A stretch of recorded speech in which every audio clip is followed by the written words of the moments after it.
Well, I grew up in a family that looked amazing on the outside, but behind closed doors, we had a lot of dark secrets, and many of them that I never remembered anything until I was probably 31 years of age. And even then, I only had the first memory of many that were to come as I grew older. The main perpetrator in my family was my dad.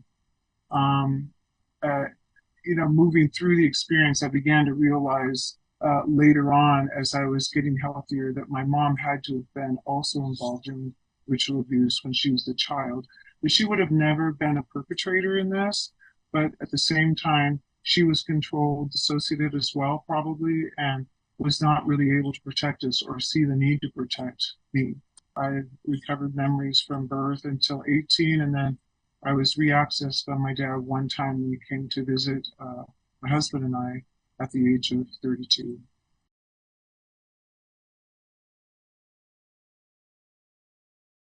So the places where I was abused, I was born in Los Angeles, California. And when we were in the city, it often happened. I remember specifically a three-bedroom sort of ranch style home that these rituals would take place in. And then there were times where we were driven out of town, uh, probably someplace northwest of Northridge, where things happened in caves. And that had more of a military feel to it.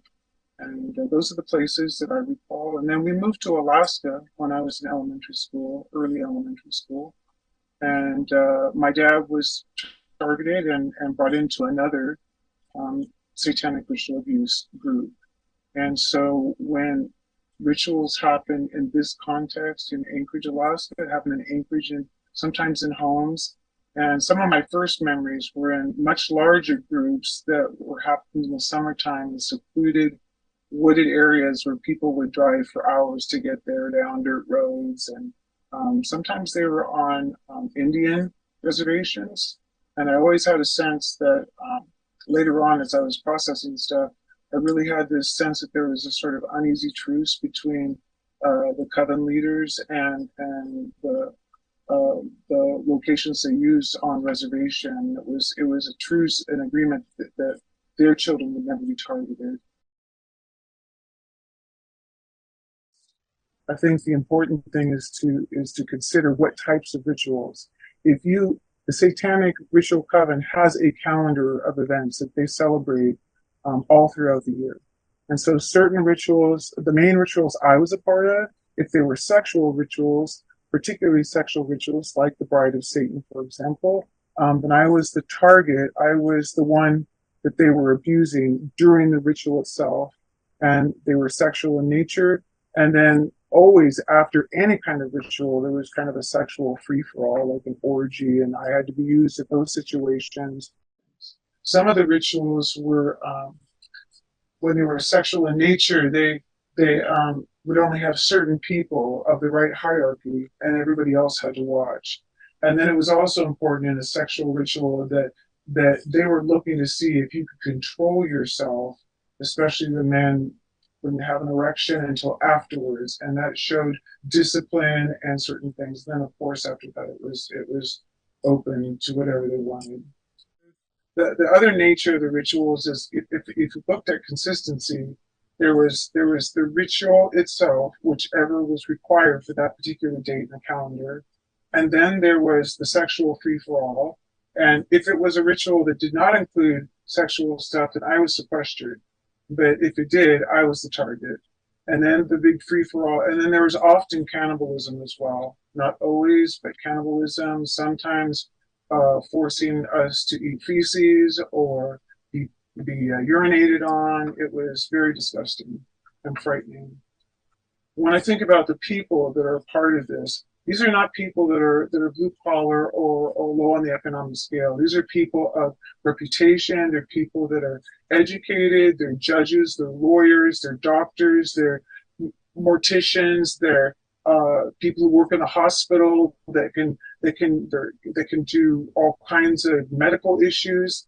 So they had somebody to cover their back in every single way. It could be a chief of police for that matter. So what I have found to believe very strongly that if somebody is the more decrepit and evil they are, the the greater is their representation, that they're above reproach to the rest of the community, to the rest of the city and nation. And it's basically, oh, that person would never do that, and then you're the one, if you say the truth, if they're thinking to you that, oh, you're just some conspiracy theorist, or you've watched too many movies in Hollywood, and that's absolutely not true. And they're set up for that.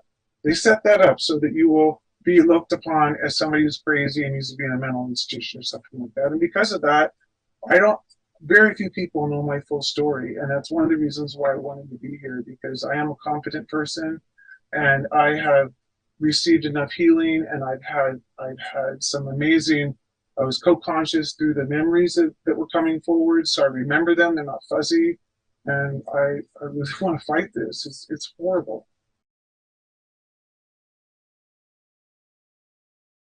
This is not hard at all. I mean, if you're a child like me at 5 or 6 years old, and you're at a ritual, and you're watching another child the same age refuse to be, please don't do that, and fighting against whatever they want to do, and then that child is killed in front of you, what are you going to do? That's a type of brainwashing, right? Survival at all costs. So of course you're going to comply. Other ways that they make children comply, or young adults, however it works, is I was often drugged.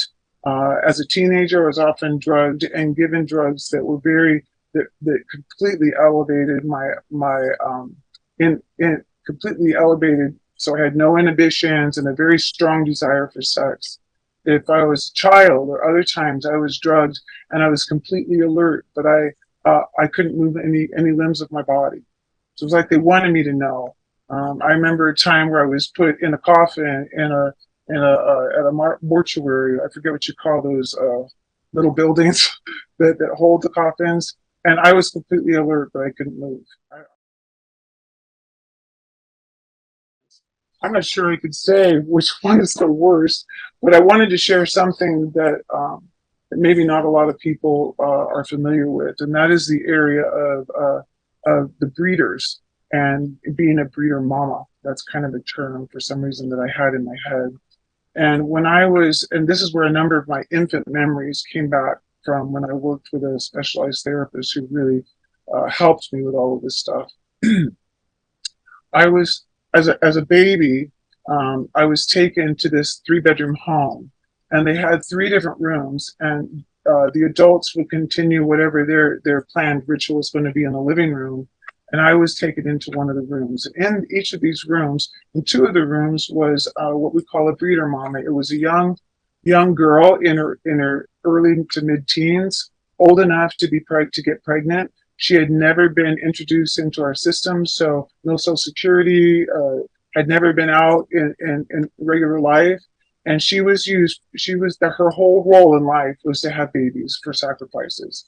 But they were very careful. They didn't, I don't think she knew exactly what happened to the babies, but she had this longing to care for babies. And so they were always promised that, we need your baby, but we will give you other babies that you will be able to nurture and love.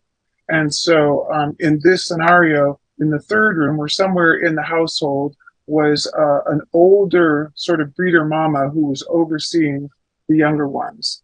And it was her job to keep them in line and to move them through the process of having babies, nurturing other people's babies. So my dad brought me to these rituals, and I have several memories of being used by a breeder mama. And what they would do is my dad would bring me hungry to this ritual. And so I was hungry, and I wanted to eat, and I was starving. And I would be put in a crib along with maybe some other babies that were brought in the different rooms. And then the young breeder mama would come, and she'd start to nurse me, but then she would stimulate me at the same time.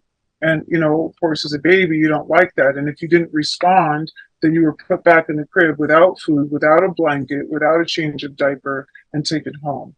And so eventually, when this happens several times in a row, as a baby, because you're so hungry, you eventually succumb to allowing yourself to be stimulated sexually so that you would nurse. And so then this became a pattern for a while until that was established. Something else that was quite interesting is that they did not, none of these breeder mamas wore deodorant. And the reason why that's important is because as a baby, I identified by her scent, by her own personal smell, that she was my breeder mama. And so right at the time where this attachment is starting to happen, they would then, to break the attachment process, they would start, the next plan was to bring us into a circle of these three breeder mamas, one of them being the leader. And one of them would nurse, stimulate me, and then if the one, it would start with the one that I was familiar with. Then they would move me to pass me around the circle, and then I would cry, and I wouldn't want that. And so again, I'd be put in the crib with no food, no change of diaper, no blanket, in a cold room, and just cry. And so eventually, in order to be fed, this process continued as well. And I even could feel that my personal breeder mama felt jealous because this was like her baby. So the dual purpose of this was to break attachment for me as the baby, but also break attachment for these mamas, so they didn't get attached to any one baby, because they were going to cycle through a whole other group of them. And they kept it going so that these young girls stayed, kept building, lactating, and kept building milk so that they could nurse other babies until it was time for them to get pregnant again because they needed another baby to sacrifice. When I was in Alaska and I became a breeder mama, it started as soon as my period. And so I was used as a breeder until I was 14. And I remember memories of one in particular where I was pregnant, and I was maybe 4 months along, and people will ask, well, how can that be true? I mean, couldn't people know that you were pregnant? They didn't wait till full term, people. And especially a child they're not going to show. They're not going to show until maybe after 6 months. And so they would often take the baby between, probably as late as 6 months, but maybe earlier if they were desperate or they needed a sacrifice.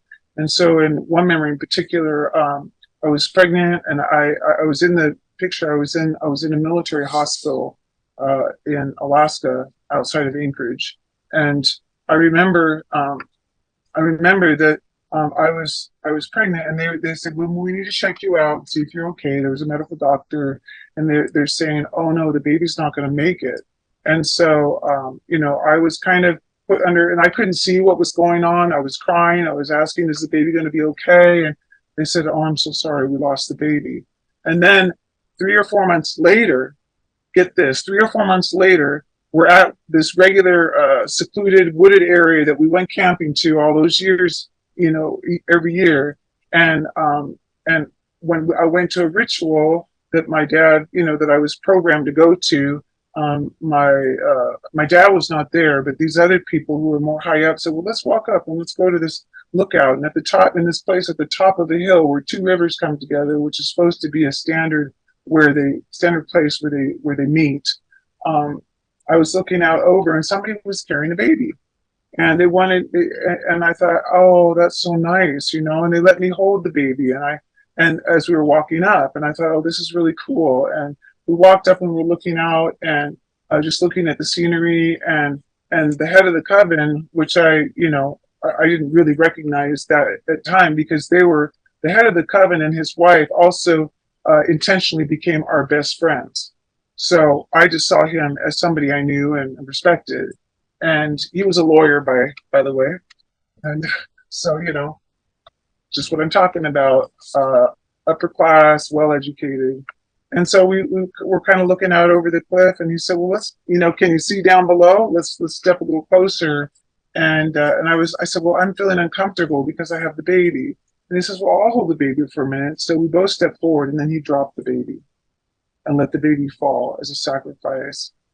And then I realized that was my baby that they took 3 months earlier. So it's pretty sad. They used me as a breeder until I was 14.